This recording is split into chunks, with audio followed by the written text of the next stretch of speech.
Está con nosotros hoy Damián Jakubowicz, un especialista en geoestrategia, defensa, un capo con todas las letras de lo que nosotros tratamos acá en este programa. Así que, ¿cómo estás, Damián? ¡Qué gusto! Un gusto, los he extrañado humanamente y geopolíticamente. Bien. Hubo mucha gente que nos preguntó, ¿había pasado algo con Damián, que no lo vimos más? Qué lástima que no está en el programa. Bueno, comentamos que te habías ido a vivir a otra provincia. Y que, Estás bueno, en otras dimensiones. En otro portal. Exactamente, pero bueno, siempre estamos conectados, siempre estamos ahí.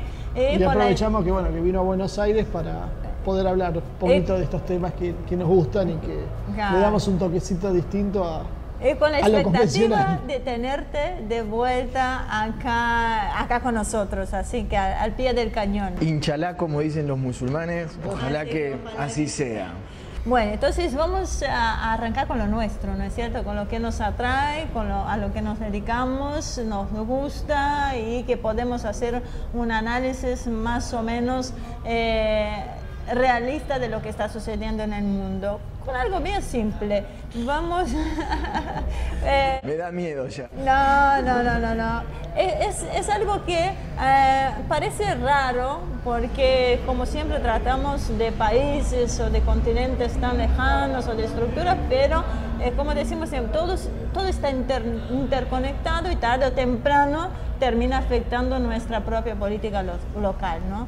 Así que, ¿cómo cambia el mapa geopolítico a partir de la victoria de Rusia e Irán en Medio Oriente?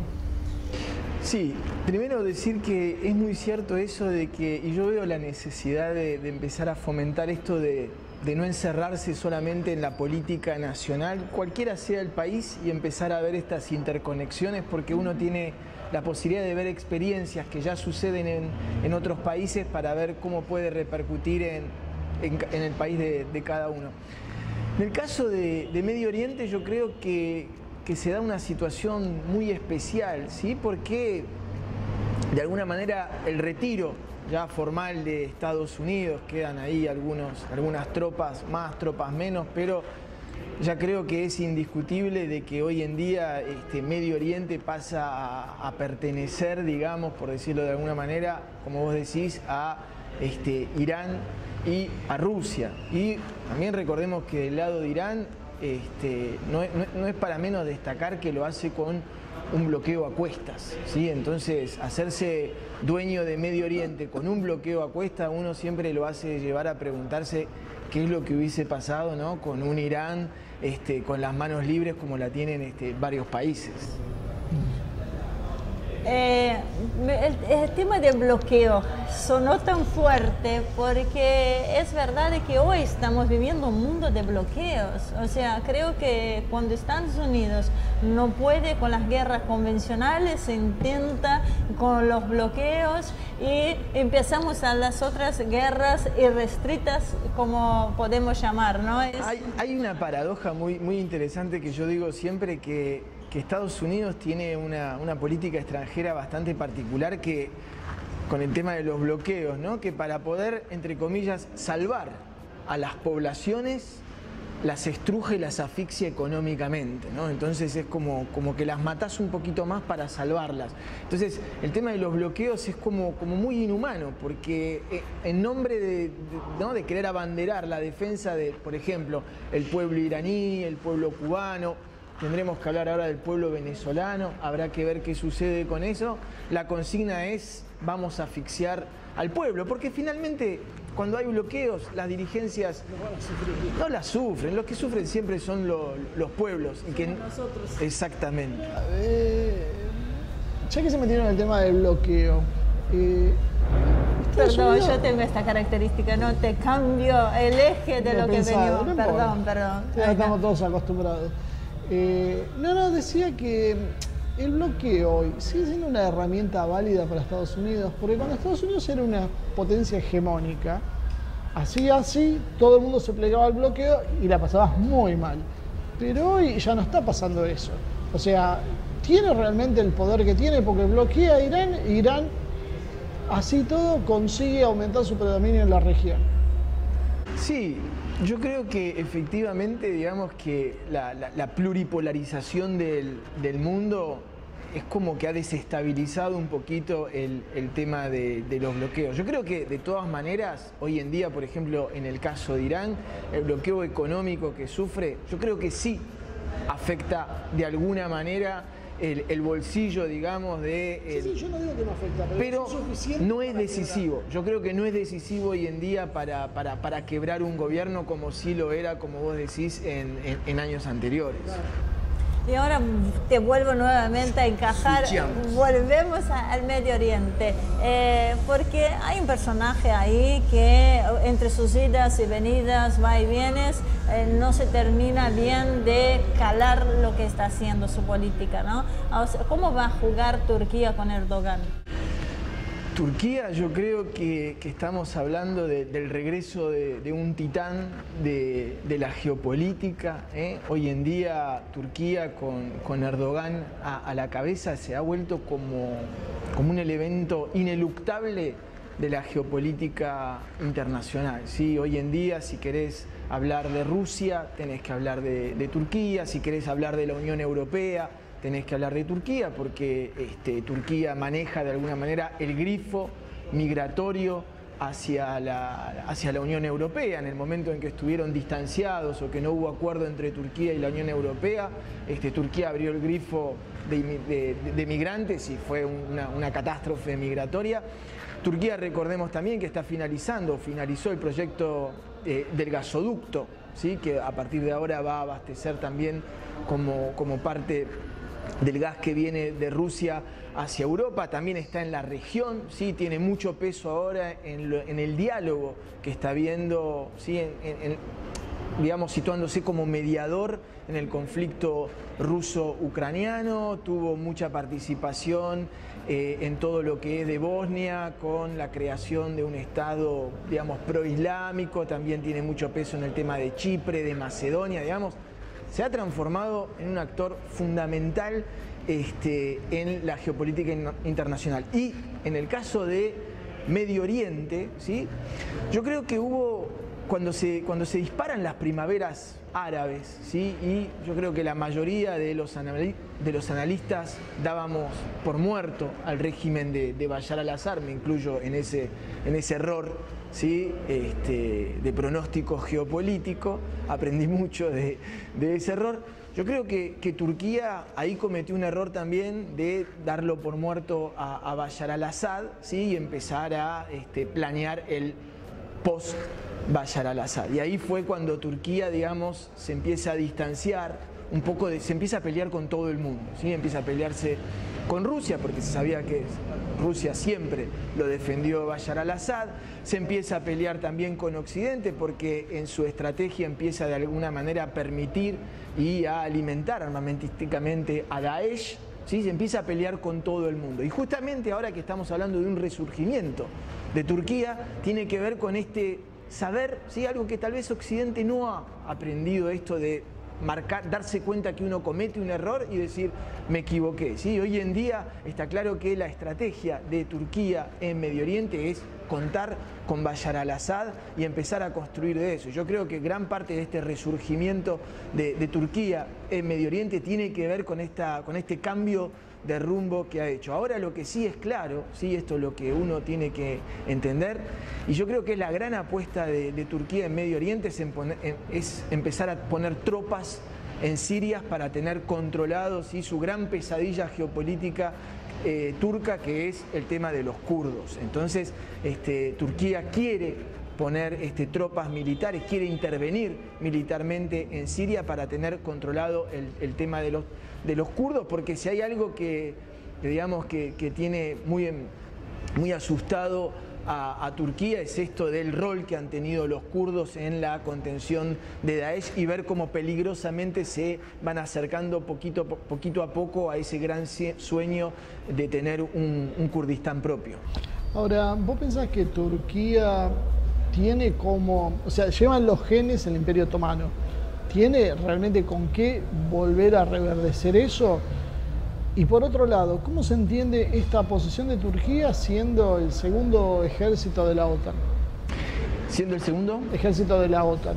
por lo menos numéricamente. Es muy importante lo que vos acabás de decir porque no lo mencionamos, ¿sí? Entre otros factores de gran poder que tiene Turquía, ¿sí? Que está hablando con Rusia, dialoga con China, lo hace con Irán, ¿sí? Y que además de todo eso pertenece a la OTAN, ¿sí? Quiere decir que tiene formalmente un peso puesto ahí en Occidente, lo cual le da todavía más un estatus de ineluctable. Yo no sé si Turquía tiene como la suficiente fuerza armamentística para implantarse en toda Siria, pero yo creo que lo que le interesa sobre todo a Turquía es hacerse fuerte ahí en la frontera con Siria y poder justamente frenar un poquito el poder que está teniendo en el control de la frontera de lo que son los kurdos sirios. ¿Y vos pensás que la compra de los S-400 que Estados Unidos viene advirtiendo una y otra vez que no lo tiene que hacer, eso puede precipitar una salida de la OTAN? O sea, ¿cómo se puede convivir en la OTAN con una amistad con el principal enemigo? Porque la OTAN está diseñada para terminar con Rusia.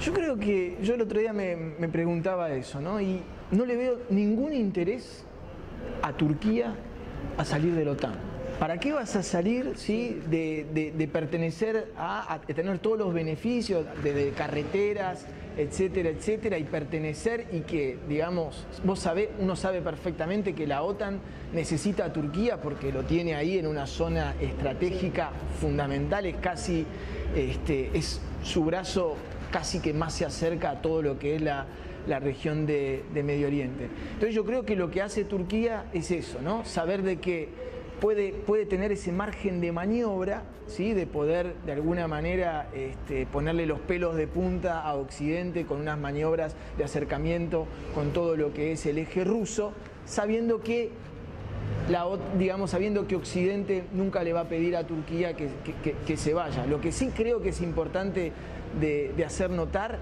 es que el sueño europeo de ver a Turquía anexada a todo lo que es la Unión Europea, eso ya ha quedado por ahora, digamos, en los próximos 10, 20 años, en el olvido total. ¿Meto un bocadito? Bueno, hablando de... Si hablas de Turquía. No iba a hablar de Turquía, iba a hablar de Rusia. Después volvés con el tema de Turquía. Porque demostró hoy Rusia contar con armas tecnológicamente por encima de Estados Unidos. Esta es la primera pregunta.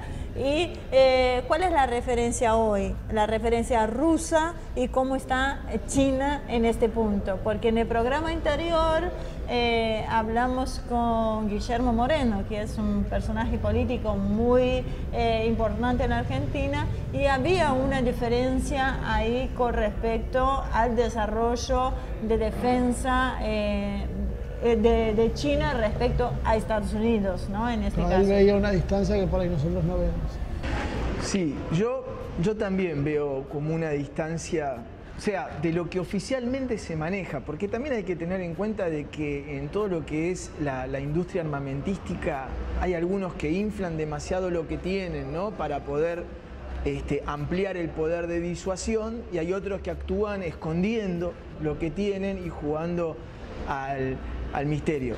Mi opinión personal, sí, es que todavía existe una distancia armamentística bastante importante, todavía hay una brecha entre lo que es el poderío estadounidense y el poderío chino. ¿Por qué digo eso? Más allá de que el presupuesto estadounidense declarado militar sea mucho más importante que el chino, yo también lo llevo por la cantidad de años en la que está Estados Unidos aventajando en ese sentido a China. Pero eso no quita de que China ha hecho grandes demostraciones en los últimos años diciendo, miren, cuáles son los mayores logros que ustedes tienen, ¿sí? Y los van como mostrando que están a su alcance. Respecto a lo de Rusia, ¿sí? Es verdad que Rusia ha hecho algunas demostraciones a nivel balísticas diciendo que, llegado el caso, los famosos escudos antimisiles que tiene Estados Unidos no servirían de absolutamente nada. Pero yo creo que también esta pregunta que haces vos, Ivonne, conlleva a a la pregunta que charlábamos detrás de cámara con Marcelo, ¿armas para qué? ¿Sí? Porque estamos en un momento de tanta proliferación nuclear, ¿sí? Que cualquier conflicto que tenemos hoy en día en el planeta está poniendo en juego una tercera guerra mundial. Y la pregunta es, la gran pregunta que yo creo es, ¿qué es lo que podría sobrevivir del planeta a una tercera guerra mundial? ¿Sí? Y creo que hay gente que dice, bueno, por ahí podría sobrevivir América Latina, las cucarachas, que ya parece que están sobreviviendo, ¿sí? Entonces, yo creo que la mayoría de los analistas, y yo creo que gobernantes del mundo, saben de que la tercera guerra nuclear podría disparar en cualquier cosa y una gran tragedia planetaria. Entonces, ese es el problema, que estamos en un mundo, ¿sí? De alguna manera hiper armamentístico, ¿sí? Y de repente aparecen ciertos dirigentes políticos, en el caso de Trump, que uno lo ve súper impulsivo y uno se pregunta, ¿será capaz de apretar el botoncito, el famoso? ¿Está tan loco para poner en juego el planeta? Porque estamos en un momento de tanta tensión internacional que una fichita mal jugada en este tablero explota todo. Te cedo la palabra, Ramírez. Yo creo que Rusia lo entiende bien ese juego, por eso creo que la apuesta no es como en el pasado, grandes ejércitos numerosos, sino una fuerza mucho más ágil, más chica, hipertecnologizada, que sea capaz de asestar golpes quirúrgicos y sí, obviamente, contar después con el respaldo de una destrucción masiva. Y eso me lleva a preguntar si no es obsoleta la estrategia de Estados Unidos de las grandes flotas para proyectar fuerza. Porque hoy daría la sensación que con el cambio tecnológico, la vulnerabilidad de una flota es demasiado alta, es demasiado costosa. Hundir una flota no ocasionaría grandes problemas, tendrías la limitación en la respuesta de si meterte en una guerra nuclear realmente a nivel global o aguantarte la pérdida, pero la pérdida es tan poderosa, tan potente, tan fuerte y con tantas repercusiones que da la sensación de que tal vez la estrategia ya quedó obsoleta. En algún momento los acorazados dejaron de tener razón de ser. Yo creo que es muy cierto, porque si a mí me preguntaran, ¿sí?, a dónde un país que quiere invertir, ¿sí?, militarmente, en qué sector conviene hoy en día, yo creo que es algo que han entendido muy bien Rusia y China, que es invertir, ¿sí?, en todo lo que es el ciberespacio, ¿sí? No es casual y no es un detalle anodino que recientemente Donald Trump oficializó la era de las Fuerzas Armadas Espaciales, ¿sí? O sea, no quiere decir que hay hombrecitos, y Rusia hace tiempo que viene diciendo esto. China ha hecho demostraciones de su poderío de destrucción de satélites en el 2007. Imagínense, hace 12 años atrás, cuánto ha evolucionado, ¿sí? Pero sí, lo que bien se sabe hoy en día es que todo lo que es a nivel estratégico militar se está manejando del espacio, ¿sí? Desde ya, por solo decir Internet, hoy en día la mejor manera de hacerle daño a un país, digamos, es afectando todo lo que es el sistema de Internet. Entonces sí parecería obsoleto, ¿sí?, el tema de todo lo que es el desarrollo de portaaviones. Y sí, también me parece como importante decir que hoy en día creo que el tema de los ciberataques, ¿sí?, y el tema de todo lo que es las escuchas satelitales, es ahí donde la mayoría de los países deciden cada vez más invertir mucho más dinero e ir dejando de lado formas de combate tradicionales que hoy en día, como acabamos de decir, está como bloqueado los enfrentamientos directos entre potencias. Claro. Eso para atacar a países menores. Exactamente. Ya me están haciendo señas. Yo no puedo creer que ya se nos volaron 20 minutos de charla y apenas arrancamos. Así que lamentablemente los tengo que llevar a un corte. Así que no se vayan. Enseguida regresamos porque hay muchísimo más por hablar. Ya volvemos.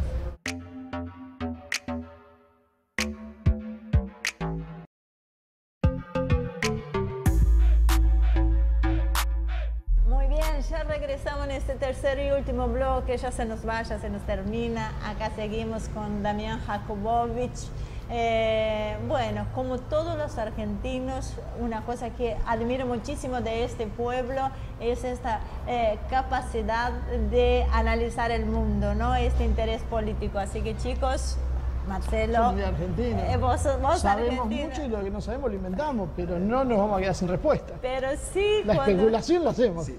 Pero sí, cuando yo llegué a la Argentina, lo que uno conoce el pueblo, ¿no? Esta charla de café, siempre para el brasileño es Yo algo no sé muy si novedoso. ofenderme o no, porque ahora me hiciste acordar que nos han tildado de programa humorista.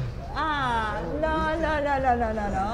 La Tribuna de España ha dicho que ha sido un error, que alguien en alguna mano negra pasó por ahí, le dio una falsa información de nosotros. Porque no sabemos si es por los chistes o porque la verdad da risa lo que decimos. Así que somos humo y espejos, análisis geopolítico y fenómenos sociales de análisis no convencionales. Eso somos nosotros. Tal vez se confunden porque los tocamos de hacer a veces un poco descontracturados. Pero para que la gente común se anime a estas cosas. no deja de ser un programa con toda la seriedad que se merece, con invitados con esta calidad. Así que volviendo al tema, habiéndonos tirado un poco de flores, me hizo acordar el tema de las guerras que vos decías, que el mundo no soportaría una tercera guerra mundial. Me hace acordar los dichos del Papa Francisco, que decía que en realidad estamos viviendo una tercera guerra mundial por partes. Pequeños conflictos que no son tan pequeños, pero muy puntuales, muy regionales, una presión psicológica tremenda como para destruir a los pueblos, dividir a los pueblos, destruir a los estados. Thierry Mason ella habla de la doctrina Rumsfeld-Zebrowski, ¿sí? Que se desplaza del Medio Oriente hacia América Central y el Caribe.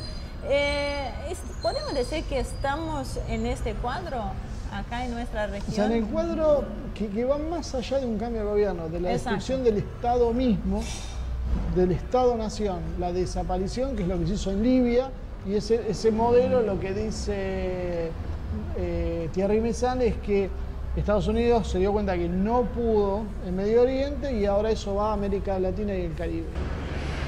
Sí, yo creo que... América Central y el Caribe. América Central y el Caribe. Sí, yo creo que la gran pregunta es ¿por qué recién ahora? ¿Sí? Recién ahora, perdón que te corte al superanalista. superanalista. Una pregunta y respondemos también. Recién ahora porque estas cosas se están cociendo hace 8 años atrás, 10 años atrás. En el caso esto puntual es una teoría que tiene 20 años. Claro, recién hace ahora estamos 8 años tardaron en preparar la situación de Siria. De Siria, con Obama. Entonces, muchas veces lo que estamos viendo ahora no es algo que se le ocurrió a alguien puntual. Uno pareciera un poco conspiranoico al hablar de estas cosas, ¿no? Pero son cuestiones que vienen hablando a mediano, largo plazo, hacia atrás, que es lo que estamos viviendo al día de hoy. Y ahora sí.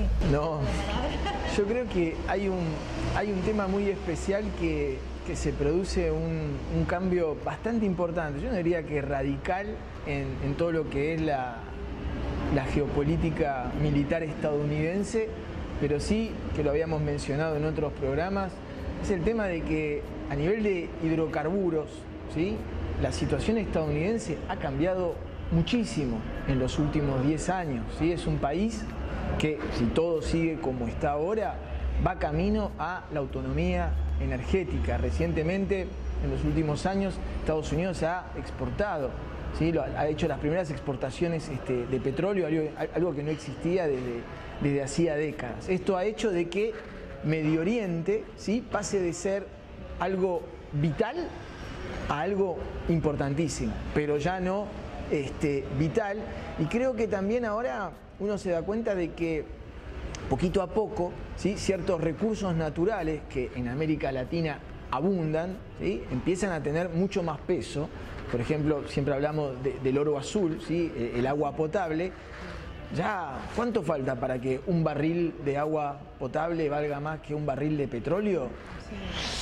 Muy poquito, ¿sí? Lo mismo que el tema de los recursos energéticos. Entonces yo pienso que se produjo una especie de liberación, ¿sí? de lo que son las prioridades en materia de hidrocarburos de Estados Unidos, que le ha permitido justamente a partir de hace 10, 15 años empezar a mirar nuevamente la región y empezar a ver todas las riquezas, ¿sí?, que empiezan ahora a tener mucho más valor y mucho más relevancia en un planeta que sufre las consecuencias del calentamiento global. Podemos hacer un programa a ver si el calentamiento global existe como tal o no. Eso queda pendiente. Y si existe, ¿cuál es la causa? Y si existe, ¿cuál es la causa? Exacto. Después de eso ya también nos echan de donde estamos saliendo y ya no hablamos más de nada. Más que programas de humor, chao. Ahora, lo que vos decís es cierto, pero algunos lo que dicen es, como ya no dependemos del petróleo y sí lo necesita China, bueno, lo que nosotros tenemos que garantizar es que China no acceda a ese petróleo. ¿Puede ser que venga por ahí la mano? Sí, el petróleo sigue teniendo, yo creo que en los sí, de hecho se usa para muchos usos que no son solo el combustible. Para fabricar esto usas petróleo. Sí, tal cual. Sí, es cierto que yo creo que el gran tema chino por ahora, ¿sí?, es lo que vos decís, es el hidrocarburo. En el petróleo no se ha... Está lejísimo, ¿sí?, a años luz todavía del autoabastecimiento, y todavía es como un poquito lo que muchos analistas consideran como la pata débil de China, es el tema de que todavía necesita tener sus importaciones en materia de hidrocarburos, y es una ventaja, ¿sí?, que es una ventaja, digamos, que tienen, que en cambio sí tienen a favor tanto Rusia, ¿sí?, como Estados Unidos. Entonces, la teoría esa de que dicen de que aunque no lo necesiten, les gusta tener ahí una pata puesta a Estados Unidos sobre todo lo que son las reservas petrolíferas, a controlarlo, le da una ventaja, digamos, importante en cuanto a la geopolítica a nivel de enfrentamiento. Ahora hablando del cóctel, China, Rusia, Venezuela, petróleo, ¿se espera, es posible una intervención directa en Venezuela o solo se esperaba guarimbas y mercenarios? Y por otro lado, ¿cómo consideras el nivel de compromiso que puede tener China y Rusia? Y ahí también entra Turquía, en Venezuela. Es verdad, en Turquía... Que seguimos hablando de la importancia de Turquía... Empieza a tener. Yo creo que... ¿Viste que volvía a Turquía? Yo diría que hay 4 razones, ¿sí?, por las cuales el gobierno estadounidense y en particular Donald Trump está como obsesionado con el cambio de gobierno en Venezuela. La primera, por supuesto, que es Venezuela, petróleo, mayores reservas, una de las mayores reservas petrolíferas del mundo. Eso está clarísimo.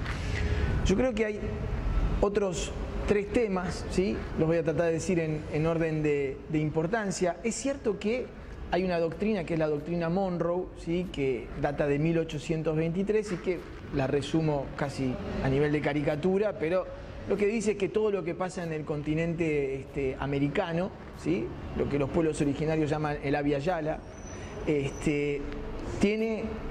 influye en la seguridad nacional de Estados Unidos. Desde el punto de vista de esa doctrina, lo que está pasando hoy en Venezuela, ¿sí?, es una alerta para la seguridad nacional, desde el punto de vista de esa doctrina. El tercer tema que me parece que no es menor es el tema de que se vienen de nuevo las elecciones en Estados Unidos. Uno ya lo sabe, de que todo lo que es el grupo, ¿sí?, de votantes que hay en Florida, en Miami, donde hay muchos exiliados cubanos, muchos exiliados venezolanos, ¿sí?, con mucho poder, uno sabe de que son reacios a cualquier tipo de nuevo socialismo en América Latina y que es una tradición en los gobernantes republicanos mostrar, digamos, de alguna manera generar alguna tensión con esos tipos de países para poder captar votos en las elecciones. Perdón que te interrumpa un segundo y perdón mi ignorancia a todos. De última, si está muy mal esta pregunta, la cortamos. Nunca pasó. Nunca pasó. ¿Los inmigrantes en Estados Unidos pueden votar a presidente? porque se hablan tanto de esta influencia, de tanta la preocupación, de lo que piensan los... Yo creo que si tienen ciudadanía, eso la verdad... Lo que sí tiene sobre todo impacto, sí, son en las generaciones, ¿sí? En los nacidos en Estados Unidos, sí hay un gran impacto de todo lo que... Ya debe haber, ¿cuánto? ¿2 generaciones? 2, 3 generaciones ya debe haber, ¿sí? Pero No quedamos en offside los 3, que no sabemos, pero lo no sabemos. Supongo yo que teniendo la ciudadanía, pero no es tan fácil tener la ciudadanía. Bueno, Sí, acá en la Argentina, igual acá en la Argentina, Tarea teniendo para la el hogar. ciudadanía, como yo, que llegué re chiquita a la Vos Argentina. no tenés la ciudadanía, vos tenés la residencia, no hagas trampa. Pero yo puedo votar hasta jefe de gobierno, no puede, me encantaría votar porque... Lo que pasa es que tu país no te autoriza a ser ciudadano argentino. Es verdad, tengo que optar, en la Argentina tengo que optar, o ser argentina o ser brasileña, y es muy difícil. Pero un problema de ustedes, por los argentinos podemos tener más de una ciudadanía. Dejemos Somos a mi cosmopolitas. pobre país en paz y sigamos Después entonces... editamos todo esto. Pobre pero gran país. Exacto, así que entonces sigamos con injerencia... Sí, que una de las principales razones que uno veía también es esto de Trump hacerle un guiño de ojo frente a las elecciones que se vienen, a todo lo que se llama el grupo de Florida. Después, en cuanto a las posibilidades de intervención militar, que uno lo hablaba ahí con Marcelo también, hablamos mucho antes del programa, demasiado, habría que grabarlo y editarlo. Uno le ve más contras que pro, ¿sí? a que Estados Unidos intervenga militarmente. Primero uno observa con una agradable sorpresa que aún gobiernos que uno podría calificar de centro derecha, como el gobierno o de derecha, como el gobierno de Duque, de Colombia, de Jair Bolsonaro en Brasil, le han dado todo el apoyo a Trump hasta que se habla de intervención militar, ¿sí? Eso fue claro. O sea, cuando dejó de ser testimonial, cuando hubo que... Exactamente, eso es un gran avance. Después, y tampoco uno sabe perfectamente que una intervención militar de Estados Unidos en Venezuela no ocurriría, no son como ocurre en Panamá, con todo el amor que uno tiene al pueblo panameño, pero uno imagina que Venezuela está, no sé si preparada para poder ganarle a Estados Unidos, pero preparada para poder resistir, ¿sí? Un tiempo X, no se sabe cuánto, una semana, 2 semanas, un año o 2 años, pero lo que uno sí sabe es que eso sería un baño de sangre en Venezuela. Eso significaría, si hoy en día de Venezuela ponen el grito en el cielo porque se están yendo 2-3 millones de habitantes, uno sabría que sería un flujo migratorio que ni Brasil ni Colombia están dispuestos a tolerar. Tampoco yo veo el interés estadounidense a abrir la caja de Pandora como la han abierto en Libia o en Siria, porque acá estamos a kilómetros, ¿sí? En el patio trasero. Tampoco yo le veo el interés estadounidense a darle pretextos a ejércitos rusos y chinos, ¿sí? Que por derecha o por izquierda empiecen a desembarcar en nuestra región. Lo veo como difícil, pero... Y que la violencia se les extienda por la región. Y que la violencia se les empiece a extender por la región, y como dijimos, se abre la caja de... Claro, una cosa es jugar en otro vecindario. Es diferente cuando es en tu vecindario porque te arrastra vos. Y hoy en día tiene toda una ola de gobiernos que lo favorece. Ahora, ¿qué fue? ¿Un error de cálculo? ¿Una diferencia interna en el gobierno? Porque una cosa que me llama la atención es que, a diferencia de lo que pasó en Corea, Trump está teniendo un papel casi secundario, muy poco hablado, cuando en Corea él era el que fogoneaba el tema. Y acá como que se lo tiró a Pence. Arreglate vos. Y a raíz de esto, te meto una pregunta, una reflexión más para los dos, si quieren, ¿no? Porque me encanta en realidad cuando es la charla entre los dos. Así como Jair Bolsonaro, el presidente de Brasil, dio marcha atrás cuando tuvo que hacer efectivo, o sea, avalar la invasión real a Venezuela, ¿Trump tiene alguna posibilidad de salir airoso de esta negociación? ¿Cómo él da marcha atrás ahora? ¿Cómo deshace caminando? Bueno, todo. Empezamos primero contestando a qué obedece esto.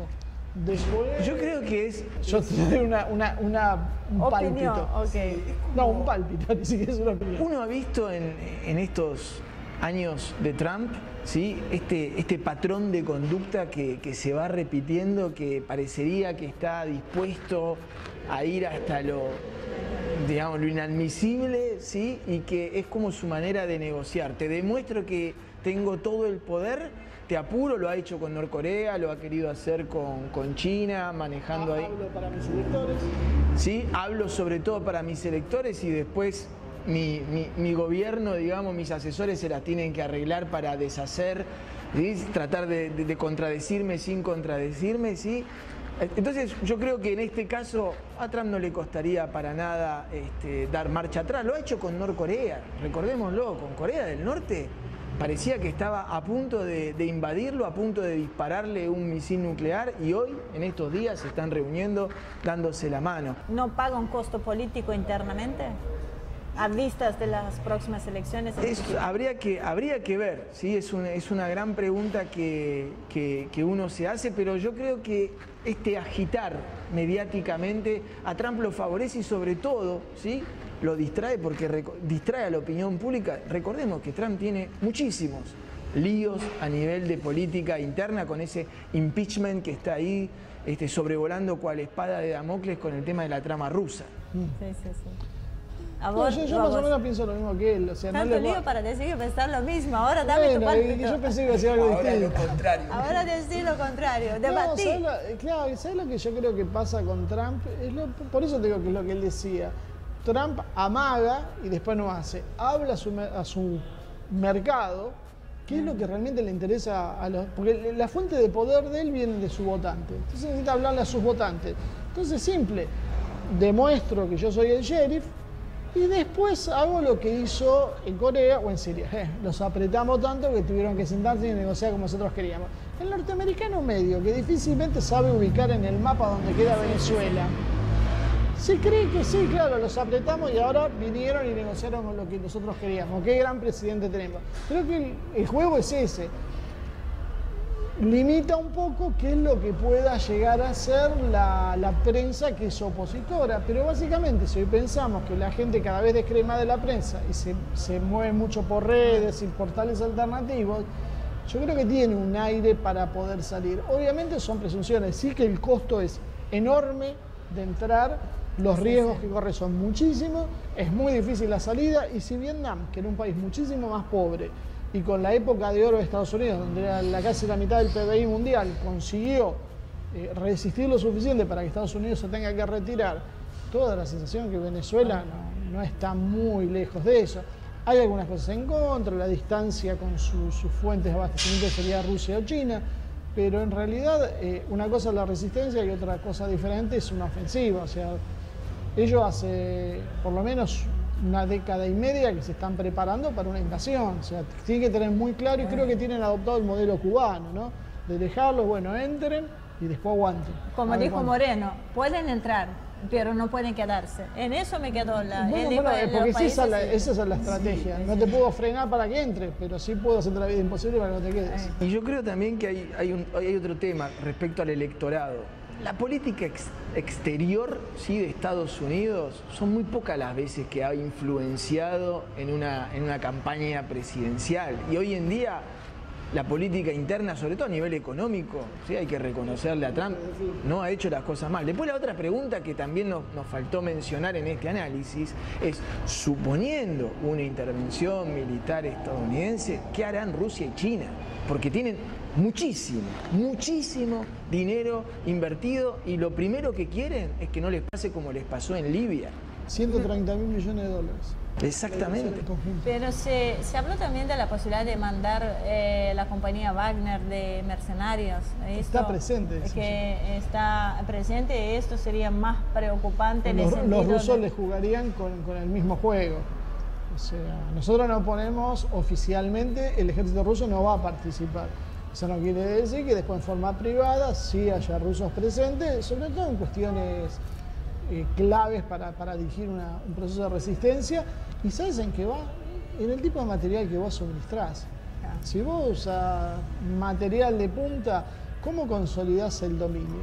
Si vos sabés que un tipo con un sistema que es así chiquitito, te puede llegar a destruir un tanque que cuesta millones de dólares y que te hace pagar un costo político. El terreno no ayuda, o sea, es todo muy complejo para Estados Unidos. Ahora, Damián, China indudablemente está ganando espacio en todos los órdenes, financieros, comercial, militar, geográfico. Ahora, ¿es cuestión de tiempo para que el atlantismo pierda su posición en manos de China?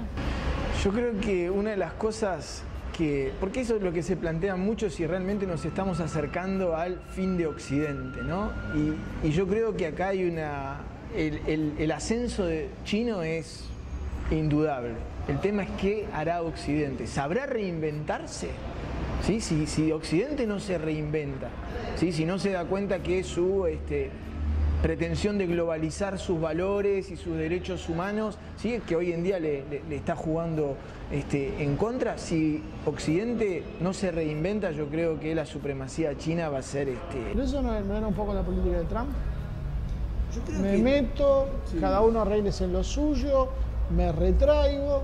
En el 2008, optimizo recursos. En el 2008, recuerdo nuestra primera entrevista al embajador de China en la Argentina, en una charla informal, que siempre son las mejores, las detrás de cámaras siempre son las mejores charlas. Decía, Occidente está en un proceso de decadencia tal que nos tenemos que sentar y esperar. Sí, nosotros no hace falta que hagamos nada. Exacto. Se van a derrumbar solos. Es triste, pero uno lo va viendo. Esa es la visión que a tiene 10 China. años después. El problema es el manotazo de una potencia que se hunde y que apele a una solución militar para frenarlo. Pero hoy en día yo creo que en la intimidad, y esto es puro intuitivo de mi parte, yo creo que Trump se debe agarrar la cabeza porque decir, con lo que más estoy peleado, Xi Jinping de China, Putin de Rusia, Erdogan de Turquía, ¿sí? Me parece que tengo mucho más afinidad que en los que supuestamente son mis aliados, porque hoy en día uno lo ve a Trump y parece como un error en la Matrix occidental, ¿no? Con ese nacionalismo.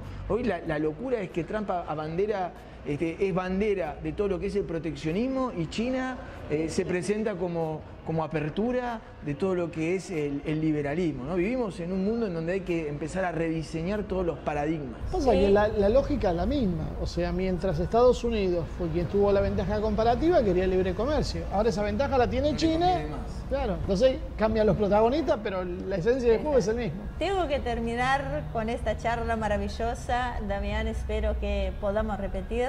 Tengo la esperanza de que en algún momento vuelvas a Humo y Espejos, siempre hay que tener. Cuando yo llegué a la Argentina, volviendo a hablar de intelectualidad política de los argentinos, hay varias palabras, conocí a este personaje tan querido por muchos y odiado por unos cuantos también, que es Perón.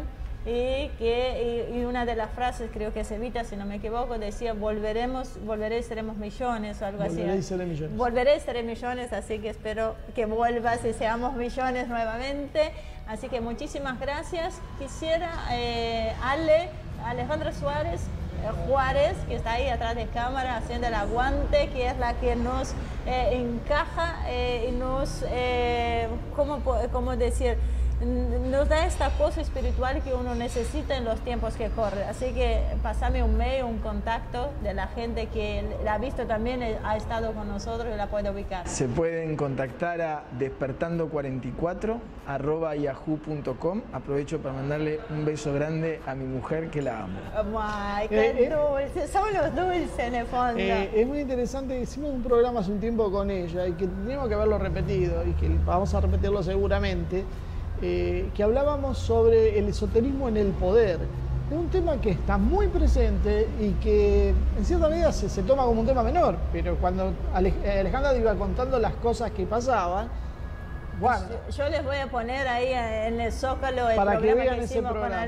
con ¿Vieron la asunción de López Obrador en México con todos los chamanes mexicanos haciendo los sahumos, todos los rituales esotéricos ancestrales? Muy fuerte fue eso.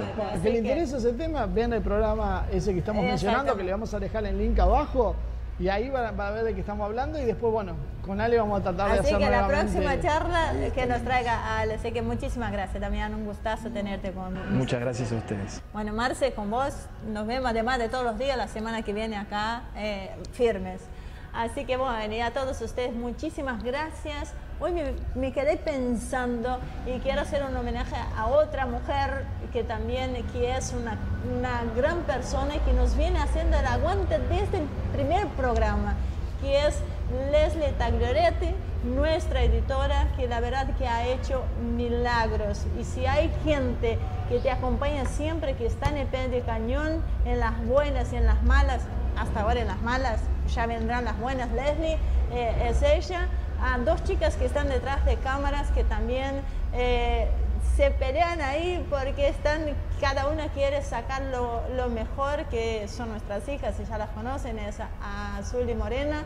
Así que bueno, las mujeres estamos copando un poco acá para que no nos saquen de línea. Así que muchísimas gracias a todos ustedes, gracias por acompañarnos, por los comentarios. Los invitamos a que se suscriban a nuestro canal de YouTube, Asia TV Producción, y invite a sus amigos que hagan lo mismo. Y muchísimas gracias a todos ustedes y nos vemos la semana que viene con una nueva edición de Humo y Espejos.